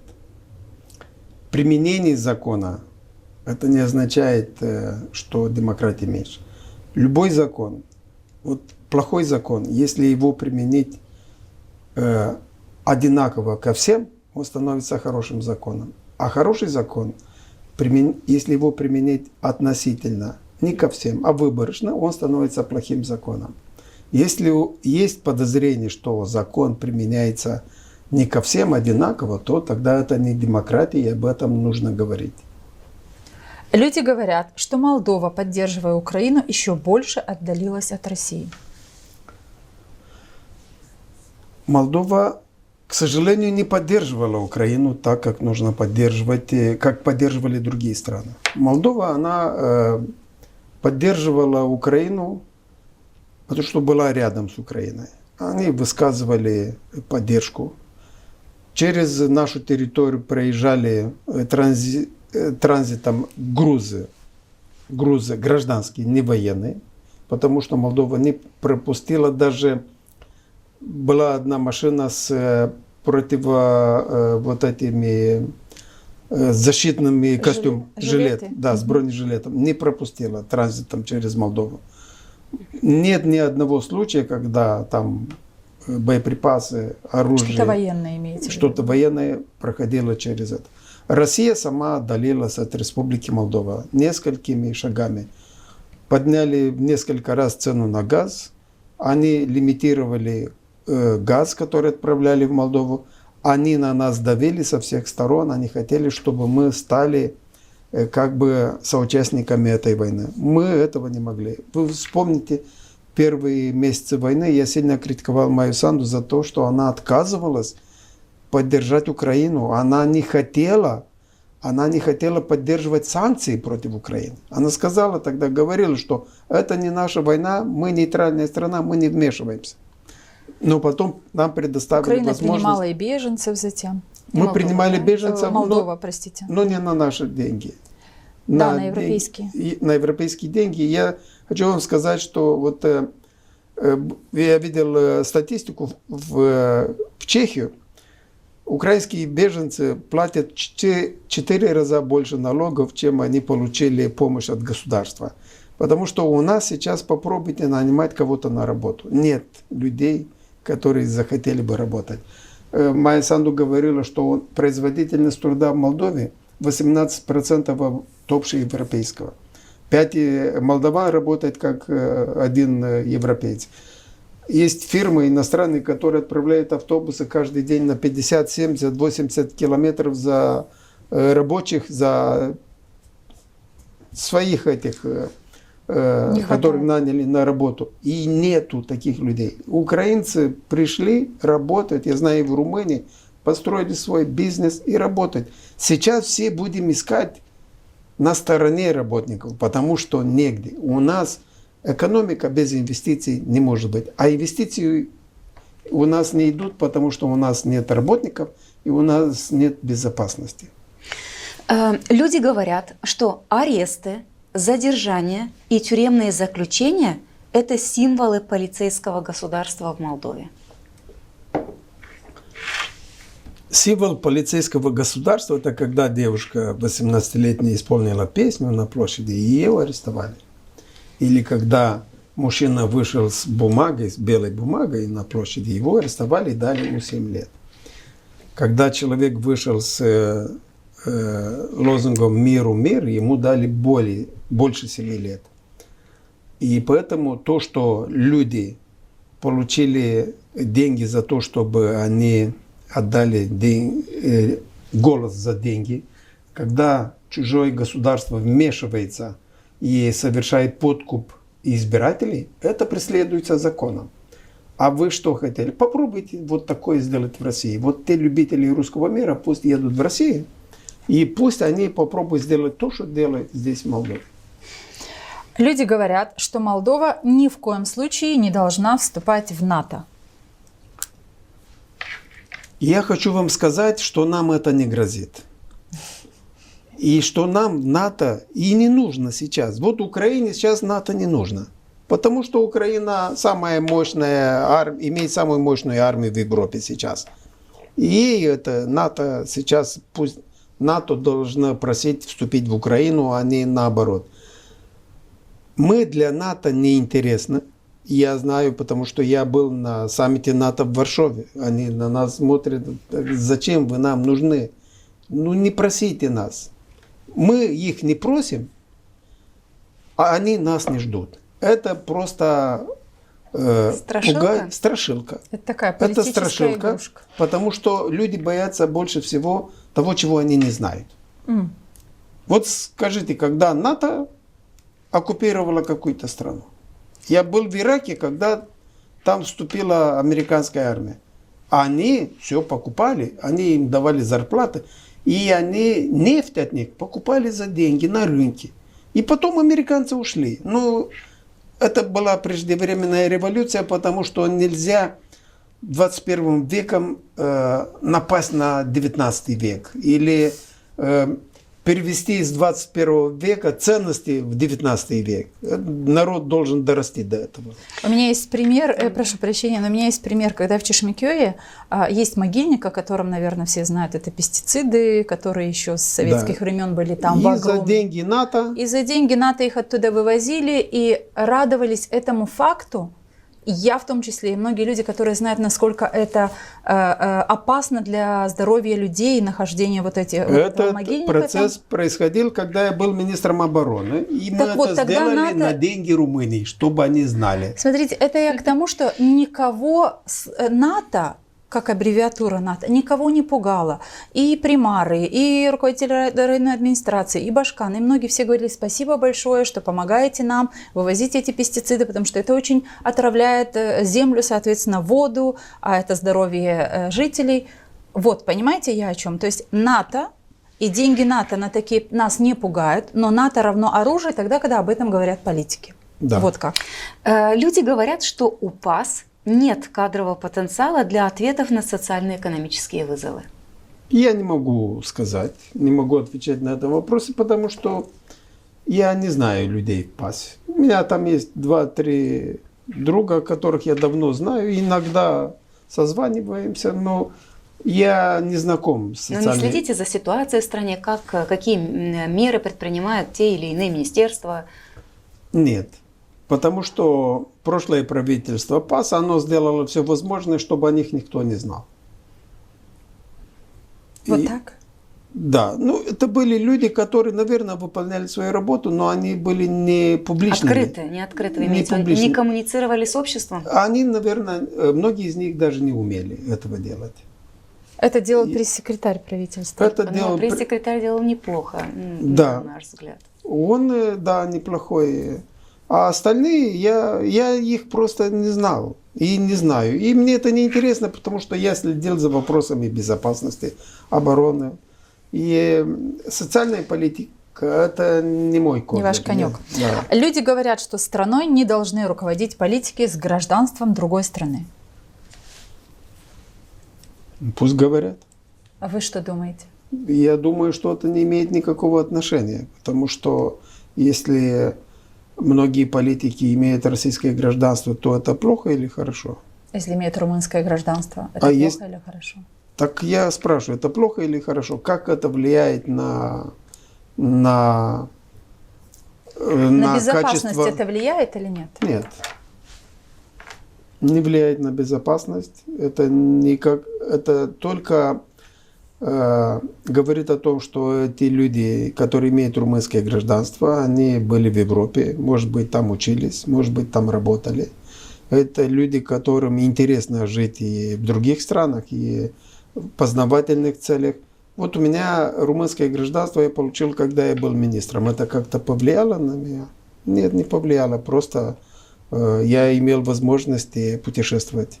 Многие наши молдаване, благодаря румынскому гражданству, они работали в Европе, зарабатывали деньги. И вот когда был Воронин, они запретили тогда двойное гражданство. Но они не могли знать, у кого есть двойное гражданство, потому что тогда со стороны Румынии это не опубликовалось. Вам И повезло. вот не, я же не работал при Воронине и не получил румынское гражданство при Воронине. Вот многие гагаузы имеют Да, это так. румынское Ну, гражданство. число таких людей, которые имеют болгарское румынское и гражданство. болгарское гражданство, Да. их много, да. И российское, то есть... И российское. И им это никто не запрещает. Вот при Воронине был в СИСе был один Службе начальник- информационной безопасности. Да, был один начальником департамента, потом стал заместителем директора, который составлял списки в министерствах, в примариях, везде с людьми, которые имели двойное гражданство, подавал Воронину, и тех выгоняли с работы. Вы этого хотите? А мы не хотим, мы всего лишь Не, озвучили вопрос, я который вы людям рикошетом. адресуете. Да. Давайте дальше продолжим разговор во второй части этой нашей дискуссии и поговорим о том, вы унионист? Да, я унионист. Я вхожу в число умных унионистов, которые ради своих... Они делятся, да, на... Ну, есть, которые Умных. говорят, сейчас нужно объединиться с Румынией. И именно сейчас. Я вхожу в тех людей, которые не хотят, чтобы эти унионистские взгляды разделили общество. Потому что я думаю сейчас, что нам дали возможность вступить в Евросоюз.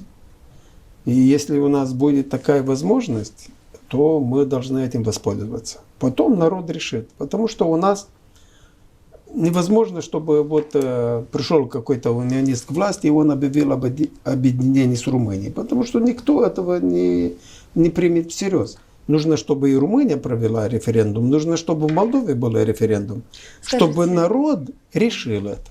Скажите, а почему вот эта идея унионистская, она не находит большого количества приверженцев в Молдове? Это говорит о том, что граждане Молдовы являются очень умными, потому что они понимают это, и они дали полезный голос за партию ПАС. У нас где-то 30-40% населения поддерживает объединение с Румынией. И русские, и украинцы, и гагаузы есть. Я знаю многих русских, которые спрашивают, почему вы такие эти дураки, что есть у вас такая возможность объединиться с Румынией, а вы отказываетесь. А зачем вот вообще, зачем нам объединяться? Для чего? Объединение с Румынией это было как спасение. И многие рассматривают это как спасение от российской угрозы, потому что это сразу вступление в Евросоюз, и это сразу вступление в НАТО. Так? Я с вами в открытую говорю, я не лукавлю. Но я мы не... хотим открытого разговора. Это как альтернатива. Это объединение с Румынией. Это было очень модно, когда у нас не было никакой перспективы вступления в Евросоюз. Хотела уточнить как Да. раз. Сейчас у нас эта перспектива появилась. И вот я считаю, что это будет устраивать всех. Потому что поднятие уровня жизни, безопасности, качества жизни, этого хотят все. Даже те, которые ярые сторонники русского мира. Они тоже хотят жить хорошо. Я не знаю ни одного человека, который отказался бы от денег ради Путина. Или от благосостояния своих детей или внуков. А что за материал был? Я его не нашла, но ваше заявление было недавно об объединении Молдовы и Румынии. Как минимум на поинте я читала этот материал. Да, вы говорите, что оно обязательно произойдет. Вы говорите, что обязательно произойдет объединение Молдовы и Румынии. Да, и... это я говорил унионистам, которые думают, что нужно сейчас объединиться. Но это произойдет, если народ захочет. То есть вы видите это через референдум? Иначе как? Это народ только может через захотеть? референдум. Хорошо. Это только через референдум. Я говорю, это произойдет после вступления в Евросоюз. Это может пройти 10 лет, может 50 лет, может и не произойти никогда. Это зависит от народа. А скажите, а вам не кажется, есть ли справедливость в следующем высказывании, что автономия, например, гагаузская, появилась именно потому, что унионистские заявления в 90-е стали звучать очень громко, и это был ответ гагаузов, которые боялись, что Молдова станет частью Румынии, и поэтому и образовалась гагаузская автономия как противодействие этому шагу. И поэтому на протяжении 30 лет здесь есть вот этот страх перед объединением с Румынией. И есть недопонимание между Камратом и Кишиневым. Это одна из важных составляющих. Это красивая легенда, потому что в 90-е годы 2-3% населения было за объединение с Румынией. Даже в 2000-е годы этот процент не превышал 10%. При распаде Советского Союза я пережил те времена, я это все видел. Может быть, вы не все помните, прошло 35 лет. Но вы депутат первого созыва парламента страны. Ну, он тогда считался 13-го созыва Советского Союза. Продолжение. Да. Потом они взяли... Обнулили все. Проблема в том, что тогда, еще в 1989 году, когда мы говорили о государственном языке, наших делегатов в 90-м году, наших делегатов в Москве, в этот съезд Совета Федерации, вызвали в Кремль, сказали, будете настаивать на вашу независимость, у вас будут две республики в Молдове. Это Гагаузия и Приднестровье. И вот это и появилось, это и получилось. Никогда не было у нас большинство за объединение с Румынией. Я это понимаю, люди, они боятся перемен. Всегда боялись перемен. Но тогда гагаузов использовали против Молдовы. Что случилось дальше? Распад Советского Союза. И что получилось? Гагаузские депутаты проголосовали за независимость Республики Молдова, хотя они об этом даже не мечтали раньше. Они всегда были против. Из Тирасполя, с Приднестровья, Интерфронт, они голосовали за независимость Молдовы.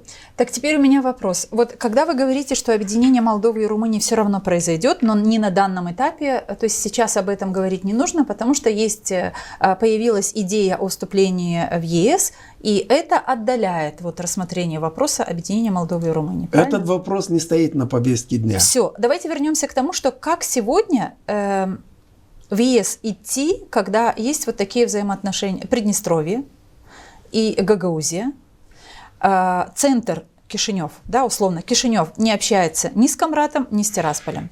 Чуточку выше или где-то в начале этого выпуска вы говорили о том, что нужны диалоги, нужно обязательно выстраивать какие-то отношения, иначе не получится. Вот как вы видите с высоты вашего опыта политического и умения вести диалоги и выстраивать отношения, что возможно и что должен сделать Кишинев тогда, когда на данный момент, когда евроинтеграция стоит на повестке дня, когда нужно работать очень много центральным органам власти и стране вообще для того, чтобы успеть сделать очень много домашнего задания для того, чтобы скрининги вот эти вот все периоды пройти и сделать все этапы для вступления в ЕС, и что делать во взаимоотношениях с двумя частями Республики Молдова? Ну, во-первых, Диалога не вы хочет преувеличиваете мой опыт и мои знания в этой области. Во-вторых, Тирасполь ищет сейчас диалога. Они хотят диалога. Кишинев не хочет. Тирасполь ищет, Кишинев не хочет. Ну, есть другие механизмы. А кто такой Красносельский? Он законный президент. Он хочет быть законным президентом наравне, разговаривать с Майей Санду. Этого не будет. Но по отношению к Гагаузии тоже есть позиция, извините, а кто они такие? Они с ОПГ, и мы с ними тоже не будем говорить. Это уже ее приговорили, она получила срок, она являлась членом... Но у нас в ОПГ не только она. Ну, это и от вас зависит. Вы хотите диалога? Здесь... Да что надо делать? Вот у них есть сроки, и они работают, эти депутаты. Вы хотите диалога, вы хотите, чтобы мы нашли взаимопонимание? Хорошо, я приду разговаривать буду ходить по селу. Это ничего не будет менять. Вы должны выбрать башкана, который не будет получать приказы с Москвы, а который будет руководиться интересами своего народа, Господин Шалар, народа. Гагаузия получила такого башкана, потому что правоохранительные органы в нужное время не проделали нужную работу. Да, вот сейчас проделали, и давайте избирайте другого, который будет способен к диалогу. Но мы же не можем сказать о том, что проблема решена подчистую. Наверное, только вот айсберг, вот эта вершина проблемы, Попробуем еще раз. То есть здесь еще работать и работать. Я про диалог хотела спросить, потому как можно... Так я вам начал говорить. С каждого села, вот у гагаузов это принято, старейшины, есть люди в возрасте, их очень уважают. Вот с каждого села по 10 человек, учителей, преподавателей, интеллигенции. Пусть едут в Кишинев, пусть договариваются. Вы должны на общем национальном уровне начинать этот диалог. Куда вам идти дальше? Куда? В полной изоляции? Хорошо, у меня вопрос. Украина рядом, Приднестровье скоро оно умрет. Потому что они ищут пути договориться, как-то сдаваться, но так, чтобы их не посадили. Но смотрите, не кажется ли вам, что если вот эти выборы прошли, они на самом деле так же, как и референдум год назад, и сейчас эти выборы были очень, многие их называли судьбоносными, и подтверждали сегодня в передаче, в этом выпуске и вы, что так это и есть. Это были судьбоносные выборы. Вот они завершились так, как завершились, есть большинство партий, и сейчас нужно поменять что-то в тоне, в риторике, в методах общения, и Кишиневу, и Камрату, и что-то нужно решать и с Приднестровьем. Потому что если это не решится внутри страны, тогда можно еще 30 лет потратить на то, что нет, мы с ними говорить не будем, с Камратом тоже не будем говорить, потому что... Не, вы утрируете немножко, потому что с Приднестровьем есть формат 5+2. А с Гагаузией, я вам повторю, есть... С Гагаузией нет такого формата, потому что он и не нужен. этот формат с Гагаузией. Но и диалога нет. Диалог со стороны Кишинева всегда был, но они разговаривали с закрытыми дверями. С кем разговаривать, если они здесь, Камрад не хотел диалога. Вот есть мэр города, но вы примар знаете, города мне кажется, Камрад, что... который очень, я слышал, что он очень открытый. Так? Но примар работает на том уровне, на котором он может как примар Ну да, работать с вот центральными примар органами может власти. собрать вокруг себя людей. Потому что здесь вам нужен этот диалог. Вы понимаете, что у нас в Молдове был референдум, где прошел этот вопрос о вступлении в Европейском Союзе. Гагаузам предлагает нормальную жизнь, диалога. Давайте выберите нормального башкана. Вас никто не выгоняет из ваших домов, никто не отбирает ваши права, никто не запрещает вам говорить, на каком языке вы хотите говорить. Пожалуйста, будьте договоренно способными. Не хотите. Они хотят нас, они нас ненавидят. Пожалуйста, можете ненавидеть нас, но за ваши деньги. Зачем ненавидеть нас за наши деньги? Если вы... Деньги тут общие, подождите секундочку. Сейчас, если говорим о бюджете страны, то гагаузы точно так же вкладываются в налоги. Ну, есть определенные льготы. Так что будем... Будем осторожны. Это самое правильное. Да, будем есть осторожны. определенные льготы. Кроме того, Республика Молдова не остановится из своего проевропейского пути из-за того, что кто-то здесь в Камрате не согласен с этим. А может остановиться в европейском пути из-за нерешенной проблемы с Приднестровьем? Нет, потому что на уровне Евросоюза давно говорили о том, что возможно вступление по примеру Кипра. Господин Шалару, я просто хочу вот немножечко разъяснить вот эту ситуацию об отношениях Кишинева и Камрата. Очень долго, почти 30 лет, ну, Гагаузия не то что игнорировалась. То есть процессы, которые протекали здесь, они шли самостоятельно. Кишинев просто диктовал зачастую свою волю, использовал этот регион тогда, когда ему нужно было, потому что регион давал голоса определенным политикам. Это было хорошо. В последние годы, да, мы эту открытость видим.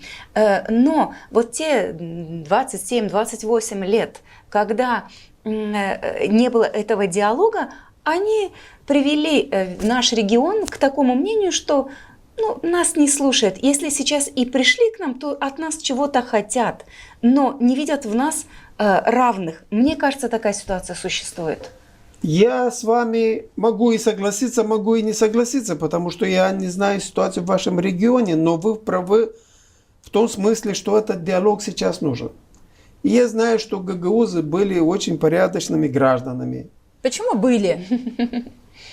Были очень порядочными гражданами Гагаузы, и сегодня порядочные граждане точно такие же, как порядочные граждане Молдовы. Они всегда были порядочными гражданами. Да, принимается. Они в период Румынии, они тоже были очень порядочными. Они доверяли Румынии, и Румыния им доверяла. Они после советской оккупации, они страдали больше всех в Молдавии, если на 100 тысяч населения, к примеру, или на 10 тысяч, гагаузов было больше отправлено в Сибирь, и приговорили к смерти, или депортировали, и голод, да, и все.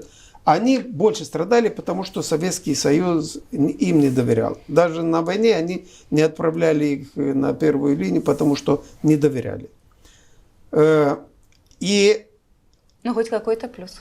Вашего народа они просто замучили.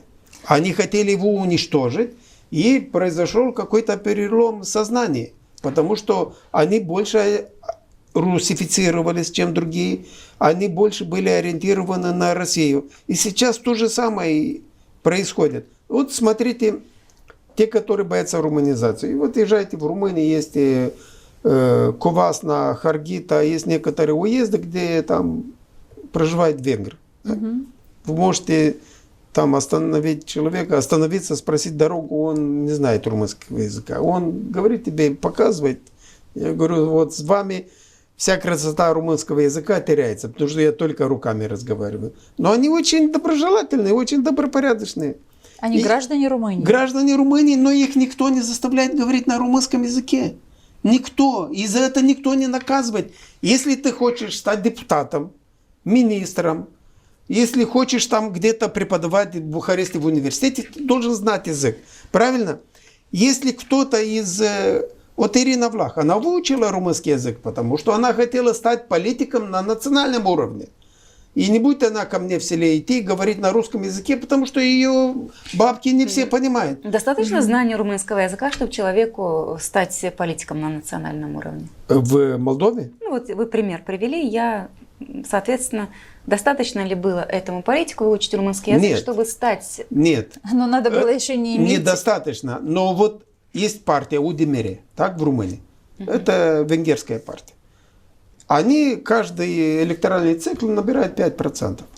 Ну, вот они И переходят есть порог. их представители в парламенте. И они не отправляют в парламент тех депутатов, которые не знают румынского языка, потому что он там должен выступать. Кто будет его слушать на венгерском языке? Есть министры в правительстве, очень хорошие министры. Они всегда были лучшими.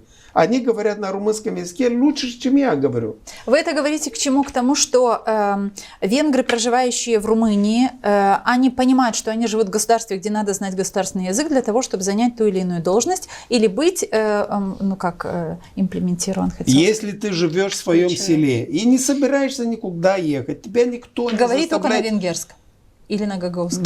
Да, можешь говорить на каком языке ты хочешь, но если ты хочешь занимать государственные эти должности, и тебя отправят в Бельцах там, или у меня в Рыжканах, ты не будешь там говорить на гагаузском языке, ты должен знать румынский, правильно?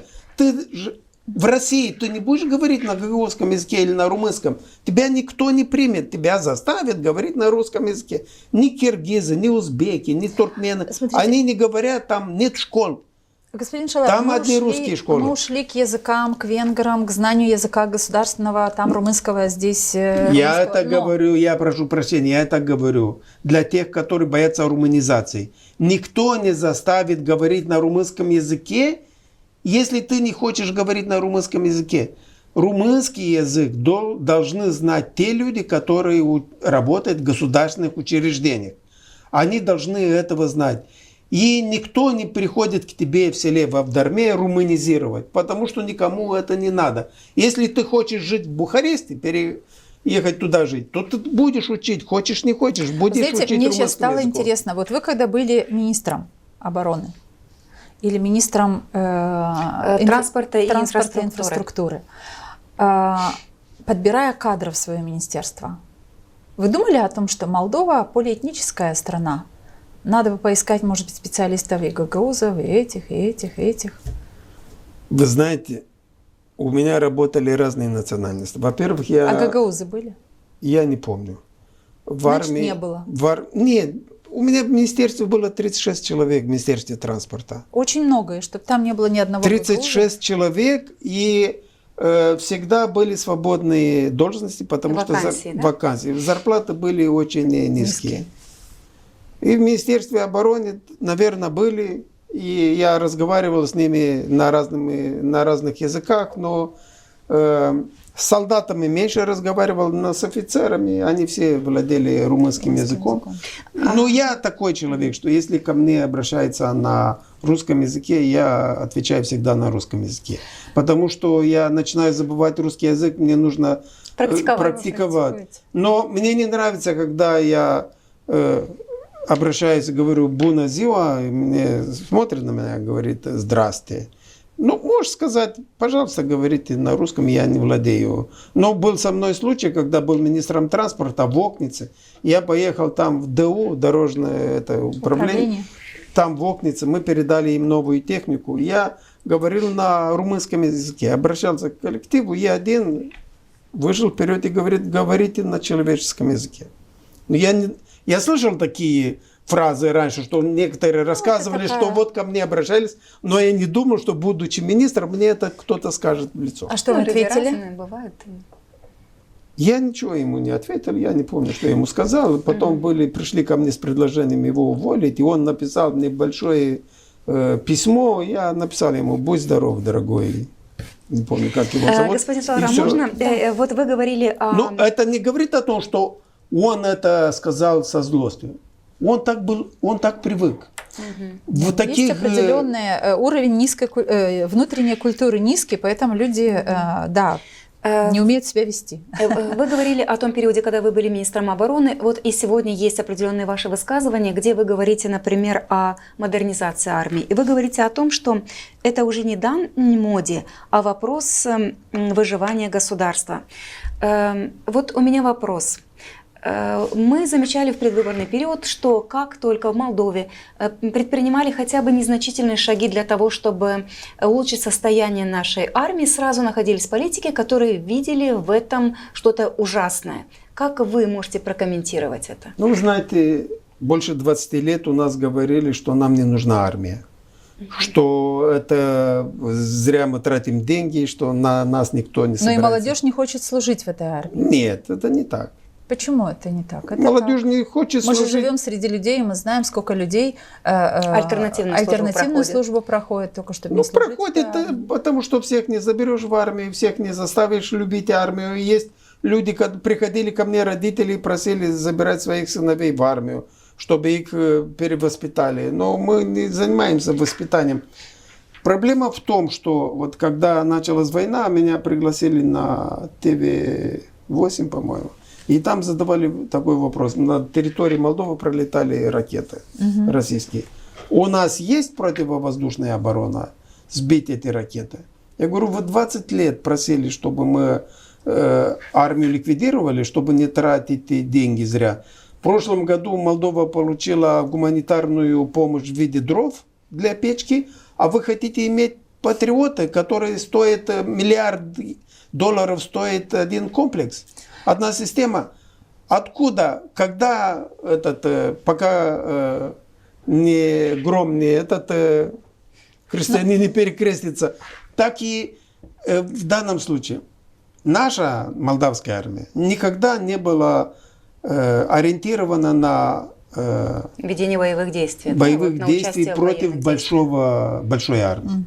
Вот сейчас некоторые говорят, спрашивают, А вот, на что она была ориентирована? а вот если нападет на нас Россия, мы выдержим? Я говорю, может быть, пару часов выдержим. Если 100 тысяч солдат с авиацией, с ракетами, с танками, с БТРами нападут на Республику Молдова, сколько мы можем выдержать? Там от силы 7 тысяч человек. У нас танков нет, авиации нет, у нас ракет нет, ничего нет. Мы можем только защищаться. Наша армия была рассчитана на оказание сопротивления, если российская 14-я армия с Приднестровья решит напасть на Кишинев. Понимаете? Потому что там они вооружены до зубов. У нас нет средств нападения. У нас есть только для защиты. И вот сейчас, когда мы начали улучшить, повышать боевую способность нашей армии, Москва вдруг открыла фашизм в Молдове. Что Молдова это фашистское государство, второе после Украины. Так? Они вдруг нашли здесь залежи фашизма. И они говорят, что вот Молдова готовится к войне. Не кажется ли вам, что для того, чтобы вот эта риторика не была услышана, воспринята и одобрена, и поддержана гражданами, надо было, чтобы государство объясняло гражданам своей страны, какая у нас армия, чего у нас нет, что у нас есть. Потому что мы чаще всего, мы журналисты, точно так же, как граждане этой страны, получают информацию и видят, этот политик сказал, что опять правительство вооружает армию, опять правительство вооружает. Зачем миллионные средства тратить на вооружение? А оказывается, что никакого вооружения и нет в нашей стране. Вы знаете... То есть это чистый популизм, но никто этого не опровергает из-за власти. Этой коммуникации это важная составляющая. Я всегда говорил, что главный недостаток нынешнего правительства – это отсутствие коммуникации. Так? Они не могут объяснять людям. Вот необъясненных тем очень много. Они не могут. Вот, к примеру, хватит тратить деньги. Мы же не тратим деньги на это. Нам Евросоюз выдал деньги для покупки радара. Нам Германия подарила 20... Никто это не объяснял, не разъяснял. Подарила 21 этих БТРов, производства Швейцарии, но они как консервные банки. Подарили, но без оружия, без вооружения. Это как трактор. Вот отправляешь трактор в поле пахать без плуга, без никаких приспособлений. Он идет по полю и все. Нам подарили, потому что Швейцария нейтральная страна, и она не разрешает передать оружие какой-то другой стране. Так и в данном случае мы получили средства для коммуникации, мы получили технику, машины, которые нельзя использовать для военных действий. Мы то, что делали, это для улучшения быта и службы наших военных. Потому что каждая армия должна иметь своих военных. А вдруг вот эта российская армия нападет, получит приказ от самоубийства с Москвы напасть на Кишинев. И сейчас впервые за многие десятки лет возможности национальной армии Молдовы превысили возможности Приднестровья вместе с российской армией и с этими миротворцами. Впервые.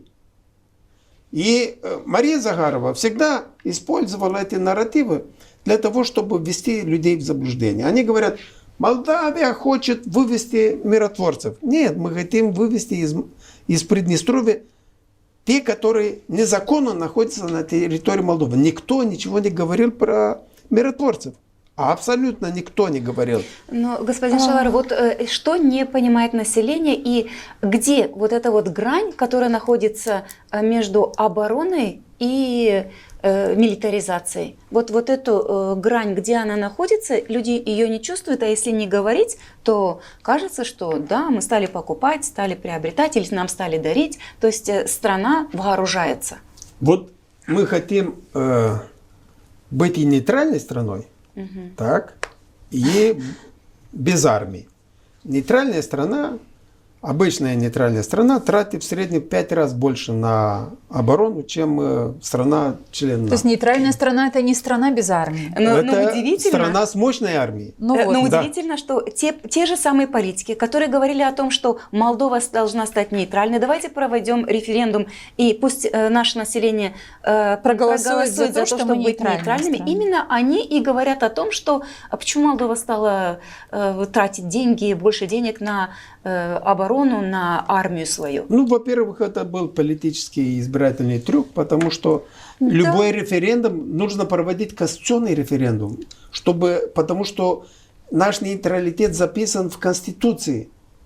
Он не просто так, давайте еще один закон про нейтралитет. Ну, вы же помните, кто из политиков говорил про нейтралитет. Референдум по нейтралитету предлагала Ирина Влах на... Да, я помню, я знаю. Ну, слушайте, когда доктор права говорит о том, что надо проводить референдум по нейтралитету, а нейтралитет у нас реально закреплен в Конституции, и вы говорите, нейтральная страна – это страна, которая имеет сильную армию. Возьмите пример с других стран. Так нам предлагают референдум по нейтралитету для того, чтобы сказать жителям, что никакой армии не будет, мы будем просто нейтральной страной, не вмешиваемся ни в какие конфликты. Вот Украина стала нейтральной в то же время, что и Молдова.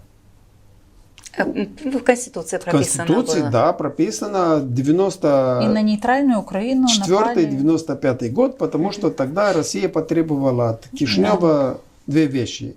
Это отдельный статус для Гагаузии и нейтралитет. Что они обещали, что мы решим приднестровский вопрос, мы выведем армию, все, войска, оттуда все будет чин-чинарем.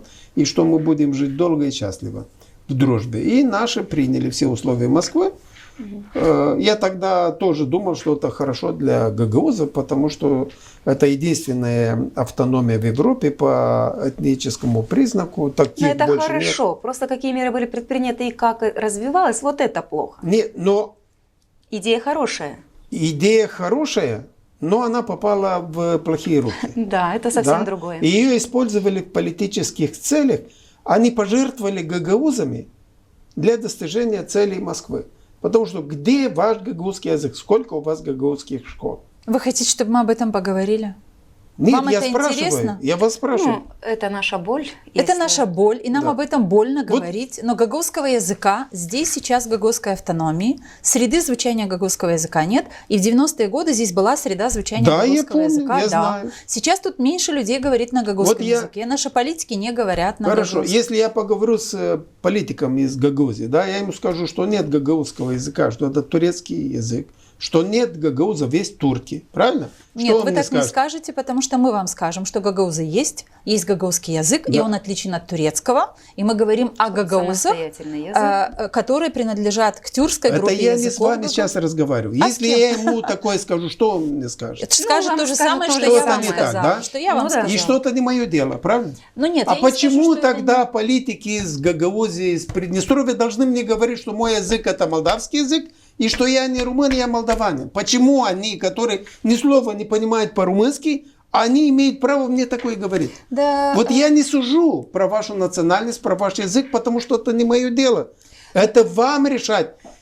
Как вам называться, как называется ваш язык? Я вот работал в Туркменистане, у меня очень много друзей, очень теплые воспоминания о такой стране, потому что там люди очень добрые, как и у нас в Молдове. И они всегда говорили, вот мы хорошие с тобой друзья, потому что у вас там живут наши турки. Да, наш тюрки. язык Гагаузы. очень близок Они говорят, и с вот тюркменским это языком. наши туркмены там живут. У меня был один друг ну Марат. да, потому что туркмены построили детский сад в моем родном Да, и селе. они очень гордились этим. И вот у него такое было занятие, он всегда брал на карте мира, он смотрел, искал населенные пункты с турецкими названиями. И он, как находил в Японии что-то похожее, он говорит, вот это наши туркмены там построили город. Вот эти гагаузы, они от нас ушли к вам. Я говорю, я не могу это утверждать, подтвердить, что это так или нет. У меня есть мой ответ, личный ответ на тот вопрос, который вы подняли. Почему гагаузы диктуют молдаванам, как должен называться их язык, румынский или молдавский. Я не раз публично эту позицию тоже высказывала. Я считаю, что это неправильно. Право молдаван называть свой язык так, как они его назовут. Мы живем в государстве, государственный язык которого все граждане должны знать. Это моя гражданская позиция, и я вижу, что за эти 30 лет, господин Шалару, гагаузы на территории Гагаузии проживающие меньше стали говорить на гагаузском языке, но к 30-35 году вот такой жизни, да, после развала Советского Союза, здесь, в Гагаузии, больше людей, которые хотят изучать румынский язык и уже изучают румынский язык. Больше родителей хотят своих детей отдавать в румынские лицеи. И молодежи больше, которая понимает, что румынский язык открывает для них больше дверей. То есть, вы понимаете, это наша проблема и наша боль, как сказала Лена Федоровна, что мы с гагаузским языком в гагаузской автономии не смогли выполнить то, что должны были и обязаны были с момента 1994 года. Потому что первая статья закона об особом правовом статусе Гагаузии четко прописывает, что эта автономия создана для развития языка, культуры и дальше. Да, я Вот, знаю. чтобы вы понимали, что это наша боль, и мы должны это обсуждать в нашей гагаузской семье, и мы сюда будем приглашать других людей, И гагаузов, приглашаем, и приглашаем приглашали уже, ответственных. да. Ну, я и говорить понимаю, об что этом. правительство должно создавать условия для того, чтобы гагаузы изучили гагаузский А вот язык. этого не делало правительство румынский. молдавское, не делало до сих пор. Не Ну, делала, ну, потому нельзя что они сказать, не что могут совсем не заставлять. делала. Потому Мы не что можем сказать, что совсем здесь не делала. нет ответа. Здесь Ну, нет это ответа. можно принять, да. Да. Здесь не было людей, Вы заинтересованных знаете, в этом. но Знаете- для того, чтобы в школах изучали гагаузский язык, сделано все. Для того, чтобы еще один предмет истории традиций гагаузского народа изучали на гагаузском, тоже для того, сделано. чтобы наши политики говорили на гагаузском языке, извините, пожалуйста, мы с Еленой Федоровной и с нашими еще двумя коллегами Александром Тарнавским и Михаилом Железоглу разработали и приняли закон о расширении сферы применения гагаузского языка, в котором прописали, что депутаты и члены исполкома должны говорить на гагаузском языке. И этого не происходит. должно это Я не вам, переросло, я вам говорят. скажу, вот еще один случай из Румынии, из законодательства Румынии. Вот есть село, где живут венгры, да? Или румыны. И 12% там венгры. Вот закон обязывает всех служащих, если там число национального меньшинства превышает 12%, все должны говорить на этом языке. Все должны знать. Вот мэра, который избирает, секретарь мэрии, там должны говорить на венгерском в том числе. они должны знать венгерский язык. Так чего ж тогда мы, гагаузы, боимся вступления в ЕС, если права национальных меньшинств будут больше Нету у защищены? нас Румыния это является эталоном соблюдения прав национальных меньшинств в Евросоюзе. Они всегда их ставят примером. Венгры. Не только венгры. Вот, к примеру, там в Румынии, я знаю, сейчас я с ней встречался, была зарегистрирована ассоциация гагаузов в Румынии. Да. Из 3 человек. Их 3. Там нашлись на юге где-то. Ну, Констанция. красивая цифра 3. Да, ну, Да. наверное, будут больше. Так вот, их проверили, все. Вот по закону Румынии у них должно быть одно место в парламенте. Вот они думали, разговаривали между собой, они предложили... Кого же предложили, Кого да? отправить в парламент, они предложили мне. Говорят, вы не хотите? Я говорю, нет, это высокое доверие для меня, но я не могу представлять То есть гагаузов. гагаузы выдвинули вас, выдвинули бы, готовы... Предложили, да, мне, потому что они не избираются. Они дают список, говорят, вот это будет нашим депутатом в парламенте. И там русские, там украинцы, там все, татары, турки, они все в парламенте. Они все есть в парламенте. И поэтому там права человека защищены или национальных меньшинств больше, чем везде в Европе. Но здесь что получается? Виктор Орбан руководит уже много лет Венгрией. И у него такие идентические... Он это самое думает о Великой Венгрии. И он сильно поддерживает гагаузов здесь. Потому что он хочет, чтобы в Кого Европе... гагаузов? Вы знаете имена, называйте. Делегации из посольства Венгрии регулярно приезжают в Камрати, встречаются с Башканом, с другими. Отсюда финансирует, там в Барселону ездили люди, которые поддерживают сепаратистские отношения. И знаете почему? Потому что он очень заинтересован, чтобы Молдова вступила в Евросоюз, чтобы был еще один прецедент автономии по этническому признаку. Понимаете, он хочет, чтобы в Словакии это было, чтобы в Румынии автономия по этническому признаку, а в Европе они запрещены, потому что могут быть экономические, может быть другие признаки, но этнический признак это означает уже сегрегация, это означает изоляция, это многое означает. Это не принято в цивилизованном мире. Ничего не угрожает гагаузской автономии в случае вступления в ЕС. В таком Спросят случае. вас зрители наши. Абсолютно ничего не угрожает, потому что это право, которое у вас есть. Но вы должны быть гагаузами, а не русскими. Извините меня, пожалуйста. Пожалуйста. Где гагаузы? Где? Ну давайте на Гагаузы? этой... Я бы на хотел... этой, У меня в группе, когда я учился в медицинском институте, была одна болгарка, девушка и одна гагаузка. Я с ними очень хорошо дружил. Вы знаете- И поддерживаю иногда связи. Но нас разделил Москва, потому что они хотели разделить и властвовать. Не было у нас никогда никаких таких, я знаю, причин враждовать. Не было. Не было и нет. Мы хотим Я думать надеюсь, так, что и не было, будет, нет. но- И мы надеемся на то, что хватит мудрости у народа молдавского, гагаузского и у всех народов разных национальностей, которые проживают в стране, после этих выборов все-таки объединить страну, как нам кажется, это главная задача, помимо всех тех задач, которые есть социальные, экономические и другие. Надо объединить государство, нужна какая-то национальная идея, которая сделает всех уверенными в том, что страна двигается по правильному пути, и это во благо всех и каждого, кто проживает в этой стране. Вам спасибо за ваши мысли, за то, что вы приняли наше приглашение и приехали. Меня все вот эти вот 1,5 с лишним часа, сколько мы ведем эту дискуссию, мучает один вопрос, я его и задам в конце. В вашей биографии очень много таких позиций, Географических позиций, названий, что вы занимались бизнесом, да, и географических названий много, Туркменистан, Ирак. Почему вы не занимаетесь медициной? Это ваша профессия. Почему вы не остались в медицине? Ну, потому что я потерял связь в 90-м году. После 5 лет работы научным сотрудником в парламенте. Тогда надо было работать в парламенте. Не допускалась там другая работа. И потом потерял связь с медициной. Но я развиваюсь. Я много читаю. Я слежу за разными каналами в области медицины. Вот я исправил свое здоровье. Я от 130 килограмм похудел до почти 80. Я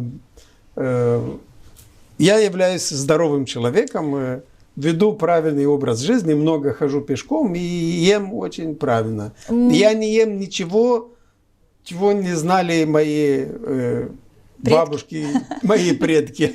Спасибо большое. Следующую передачу, наверное, будем делать об этом, потому что мне кажется, что эта тема тоже очень интересная. Спасибо вам еще раз. Спасибо. И я хочу вам сказать, что я получил большое удовольствие, обсуждая с вами такие вопросы, потому что очень ценные вопросы, и это говорит о вашем уровне развития, и то, что вы очень хорошо понимаете все, что у нас происходит. Мы проходим через непростое время, и очень много тенденций, и люди иногда склонны принимать такие решения необдуманные. И я думаю, что пришло время уже собираться все вместе и решить, потому что национальная идея сейчас у нас это Евросоюз и гражданский мир в Молдове. Вы спросили меня насчет унионистов. Я хочу сказать, что многие унионисты, которые я знаю, и даже те, которые приехали с Румынии, они были проплачены Москвой. Их заставляли проводить такие акции в Кишиневе, даже рядом с Бендерами, там выступали в Бельцах, провоцировали людей, чтобы вызвать ненависть у населения к унионистам. Но настоящие, умные, порядочные унионисты, это они не такие. Они не думают о том, чтобы взять там оружие и пойти кого-то убивать. Они думают о том, что это наш общий дом. И наш общий дом, и унионизм, это было спасение для нас, пока не появилась возможность вступить в Евросоюз.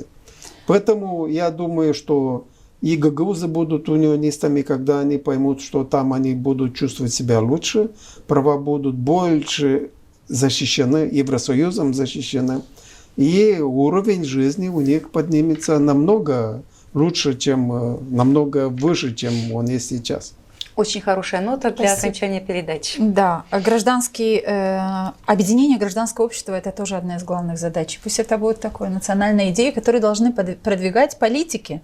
Тогда это передастся и людям.